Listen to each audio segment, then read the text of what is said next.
Christine Persichetti. Catholic Schools Week celebrates a faith-based education that allows kids to live out their dreams. But for generations, Catholic school wasn't considered a suitable option for students with academic challenges.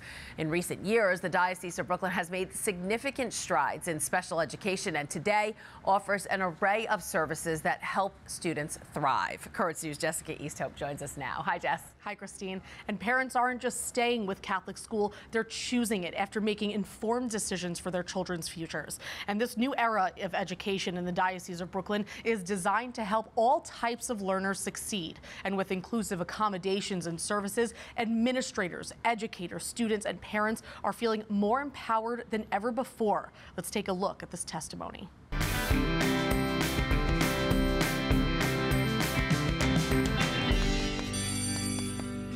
Good. Hunter B. Kim Ferrula considers the students in her second grade class at Midwood Catholic Academy her own children. She wants each of them to succeed. Okay. Anyone else? Joab. Success is unique for 6-year-old Janessa Gittins. She's always been aware that she learns differently than her classmates. Point to G.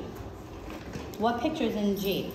But she's reading near grade level for the first time. It can get hard and not hard. Like I can't read the word, but I can read some of the word, but not all. When Janessa gets overwhelmed with her classwork, she cries. Just talking about it can be emotional. The tears just come out of nowhere and I can't hold my tears in. I'm trying to stop. I take tissues and I try to wipe my face and then it just comes back. Kim has been practicing with Janessa how to manage her emotions in class. In and out. And then what do we say? What do you say to yourself? You can what? I can do it. Say it But louder. it took Kim practice too. The deep breathing exercises and affirmations she uses I can do it. Good. are just some of the strategies she learned from a special education coach. If we see any signs of a student that might need help or extra services, they will help us and guide us and tell us anything that we need to do in order to help them.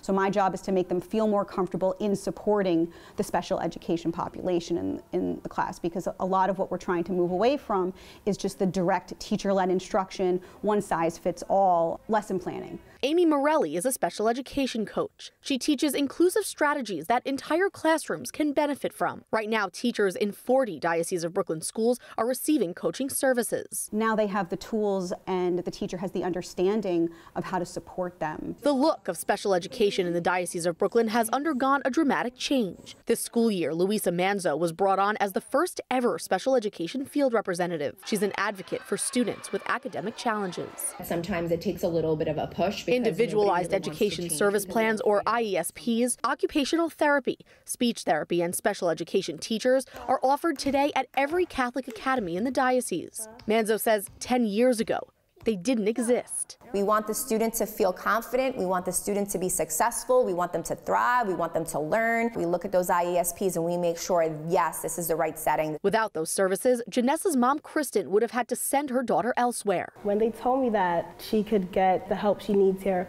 while still going to a Catholic school, while still practicing her faith, I was ecstatic. Do you see how many we know now? And Kristen never imagined Janessa would enjoy school the way she does today. She's become more confident, happy to do homework, happy to come to school. She said, okay, Mommy, I'll do it. I'll try. Even if she doesn't get every problem right or pronounce every word correctly, Kristen says Janessa is succeeding because she's trying. We are the A-E-I-O-U. Today, 10% of all Diocese of Brooklyn elementary students have an IESP. There's more resources and awareness than ever. And Christine, this is something we're really seeing the diocese invest in.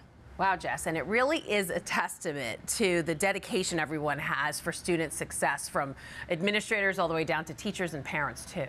Right, and you can't deny the role that faith plays in all of this. Historically, public schools with more government funding were able to offer a wider range of services. But now, Catholic schools aren't just competing. The educators that we spoke with say that they're excelling at this.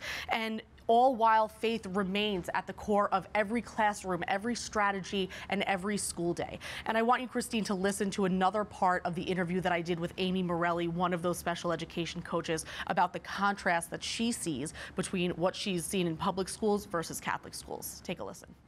You can see that the teachers are taking the care into not only their obvious lesson planning, but like nurturing love in their classroom. It's about understanding that everybody can learn. I think as far as in the Catholic school, I think that it's easier to tailor the instruction to what the students need. Otherwise, it's just, here's your special education program and that's the only thing. There's not a lot of meshing that I saw happening in the public schools. It really is interesting to hear what Amy's seeing objectively when it comes to the kind of environment a Catholic school can offer after spending her entire career in a public school, right? Right, and this is only the beginning. Wow. All right, thank you so much, Jess. Thank you. Amy and the other special education coaches come from an education consulting firm called Generation Ready. The coaches are funded by the Mother Cabrini grant, a 5-year grant that puts them in classrooms, helping teachers come up with new ways to educate all types of learners. Right now, 40 Diocese of Brooklyn schools receive their services, and by next year, all 67 schools will have Generation Ready coaches. Multiple schools across the Diocese of Immigrants are marking Catholic Schools Week by highlighting diversity. At Our Lady of Perpetual Help in Ozone Park, Tuesday was International Day.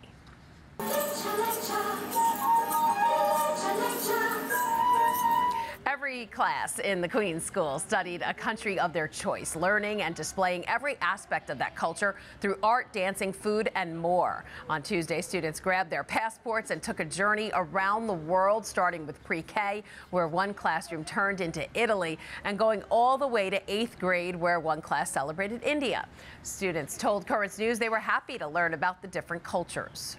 One of the most important things that make up the world today is diversity, and it's very important to accept differences because that's what makes people who they are. Today gives us an opportunity to learn more about each other, where we come from, and maybe even more about where you come from. As a person, it allows you to grow, to be more accepting, and it allows you to learn more about the state of the world today and how we can join together basically to help propel the state of society. Parents were also invited to the school to see the students' projects. The kids at St. Kevin's Catholic Academy also celebrating diversity this Catholic Schools Week. The students from the Flushing School speaking and learning 10 different languages, including Hungarian, Spanish, and American Sign Language. Parish officials say the different dialects represent the different cultures within the church community. The kids also celebrated recent renovations raised through a campaign by their former pastor, retired Auxiliary Bishop Raymond Geppetto. The millions of dollars went to improving the building safety of the school. The kids ended the celebration by singing songs to those gathered. A much anticipated art exhibition kicked off Catholic Schools Week at another academy in Flushing. St. Andrew Avellino showed off 21 3D masterpieces plus 14 paintings and sketches on Sunday during their 27th annual art exhibition.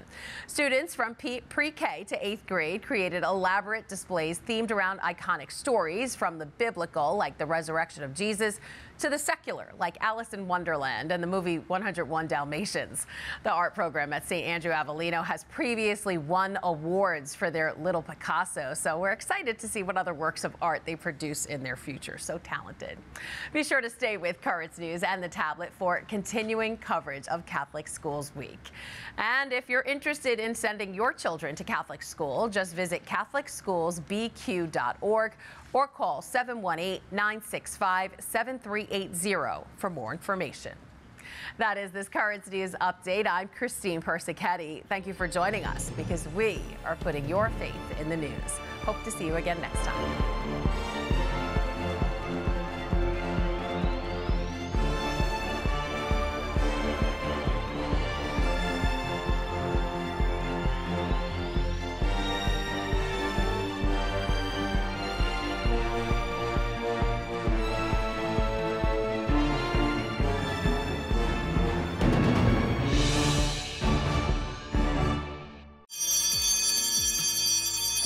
She rings what she calls the bells to heaven. But that's not all Nancy Cardinelli does for the Co-Cathedral of St. Joseph. She's a constant presence for us and with us, and a blessing, really, an absolute blessing. How Nancy Cardinelli makes up the pulse of the parish, Wednesday on Currents News.